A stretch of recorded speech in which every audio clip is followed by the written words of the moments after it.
I'm doubted, so let me shout it. So sick about it, you're clouded, your vision of me. So let's reround it. It is essential that I present you this little issue, so soft as some tissue. So just let me rip through, still entertain you. Spitting up in my Back once again, it's the Motivational One, banging on your eardrums and your eyeballs. Here on YouTube for the purpose of shooting 100 videos. Why do I want to shoot 100 videos? Because I want to become a motivational speaker. Why do I want to become a motivational speaker? Because I love to help. I've already manifested success in several people's lives, and I just like to talk. And now, you guys see me shoot plenty of videos where I'm standing right now. I never really said anything, and in the last video I told you guys I have something big and phenomenal to tell you, all right? Now, unfortunately, that big and phenomenal thing that I have to tell you guys folded. It is no more. But, and you know, the person that had me so hyped and amped, you know, I'm going to tell you the story. And the story starts like this. And this story is going to be better than the last story that I told you. Once upon a time, you know, I was attending CCI Training Center. I was getting out of school. It's probably right about the same time, maybe a little bit earlier, right here on this corner. I was standing right here. There was another guy, he was standing right here. Now, when I tell you about this guy, he kind of looked a little bummy, you know what I'm saying? But he reached in his pocket and he was bringing out some cigarettes. So I asked him if I could have a cigarette. And I told him, you know, I would usually give you 50 cents for the cigarette, but I don't have it right now.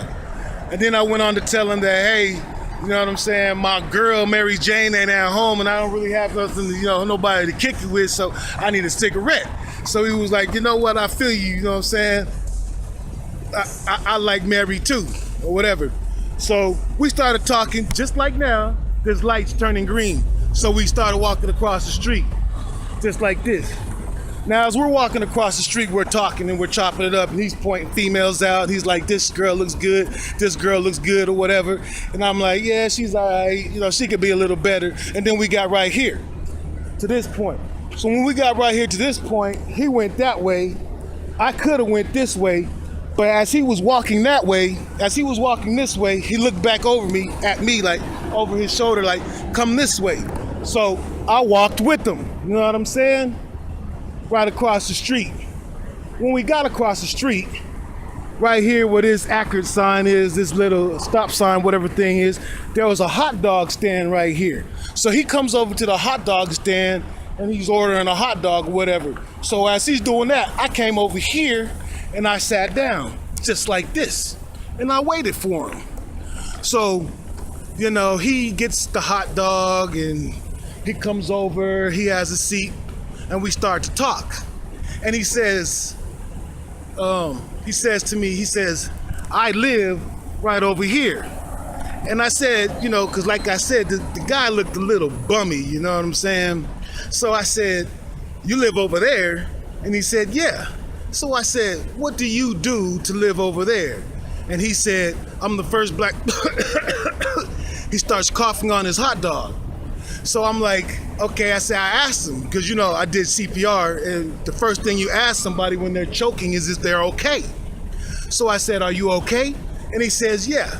So I'm like sitting there like, okay, what is it that you do? So he said, I'm the first black. He starts coughing again. So I'm like, are you okay? And he's like, yeah. I said, so what is it you do?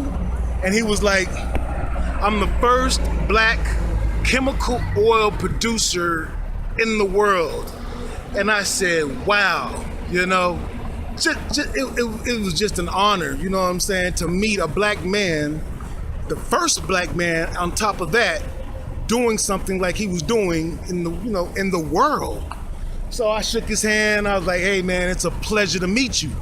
So then it like dawned on me. I was like, well, hey, since you got your own business and everything, do you need computer networkers? Because I just got out of school, you know what I'm saying? I said, I'm going to school right now for computer networking. And he says, yeah, I am.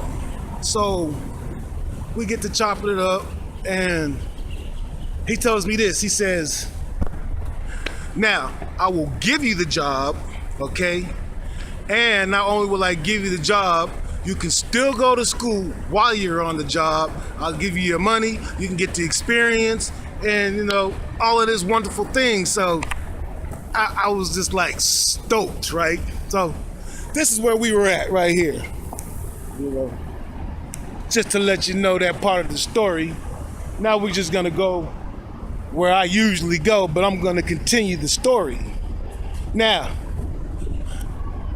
this man, he told me he doesn't want me to speak about the name of his business or anything like that, but I feel like this is not just his story.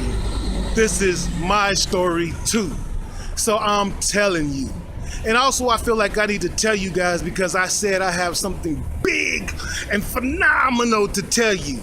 Well, it was big and it was phenomenal. Unfortunately, this man, you know what I'm saying? Ladies and gentlemen, this guy had the world for real, literally, the world in the palm of his hands. I'm not gonna use his name, I'm not gonna say his name, because he did ask me not to do that, so I'm gonna respect that. I'm not gonna say the name of his company, you know what I'm saying? But what I will say is this. The dude is brilliant, and when I say he's brilliant, for real, he's brilliant. He's like a scientist. He knows mud, and when I say mud, this is, what they drill into, or, some of the chemicals, because I've learned a little more about this. And not only does he know mud, but he also knows cement. And I mean, this guy knows, like, it down to every little equation, calculation. The guy is sick, for real. I've heard him on conversation after conversation doing business. The thing about it is that, it went from months after months after months after months. The guy told me he was gonna give me a job, but then I couldn't never just tie him down to get the gig, you know what I'm saying? So something just didn't sit right with me. He said something about the feds and don't say nothing about his business or his name. Well, right then I was like, why not?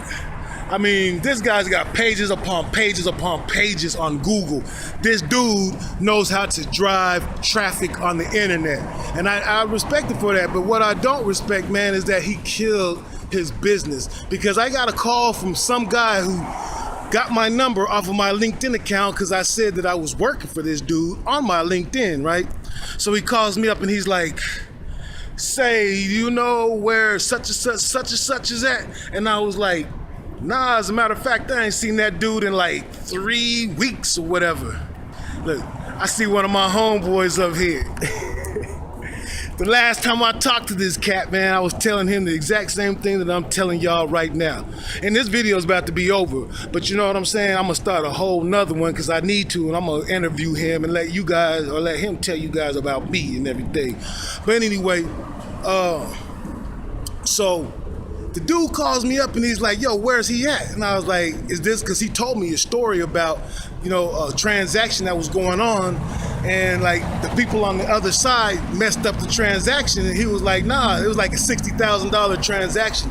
And he was like, the people on the other end screwed it up. So he was like, I'm not paying for that. He's like, your people messed that up, so you guys need to fix that. All right? And then, so this guy calls me up, and I'm thinking this guy is the same situation, but after I ironed it all out, it wasn't. It's a whole totally different situation. He actually, sent the guy that I'm talking about $20,000, and, he sent him a whole bunch of crappy products. You know what I'm saying? So I told the dude, he's like, yo, he don't know who he's messing with. He said, my dad works with over 36 big oil companies around the world. He was like, I'm gonna crush his business. I really had, uniquely or generally, honestly wanted to do business with him, but he's like screwing it up. And He said, so what I'm gonna do is I'm gonna crush his business, then I'm gonna make it to where he can't make a move nowhere else in the world. And then he said, then I'm gonna stick my lawyers on him. So I told the dude, I was like, yo, calm down, let me see what I could do. And the guy that I'm talking about, the guy that was gonna, get the other guy that I was supposed to go work for, he's got mad respect for me. He loves what I did, I gave him a call back after I couldn't reach the dude that I was supposed to be employed under. And I said, hey man, I did my best. And I tried to get in contact with him, but I couldn't get in contact with him. So anyway, that was the big and phenomenal story that I had to tell you that didn't happen in those places, that the videos that I was shooting for you guys, in the loft downtown and everything, those were his places and shit, and stuff, excuse me. But anyway, it's the Motivational One, letting you guys know that sky is not the limit, but further is the dream. You must shoot past the stars and reach for the galaxies. Wow. I'm doubted, so let me shout it. So sick about it, you're clouded, your vision of me. So let's reroute it. It is essential that I present you this little issue, so soft as some tissue. So just let me rip through, still entertain you, spitting our venom.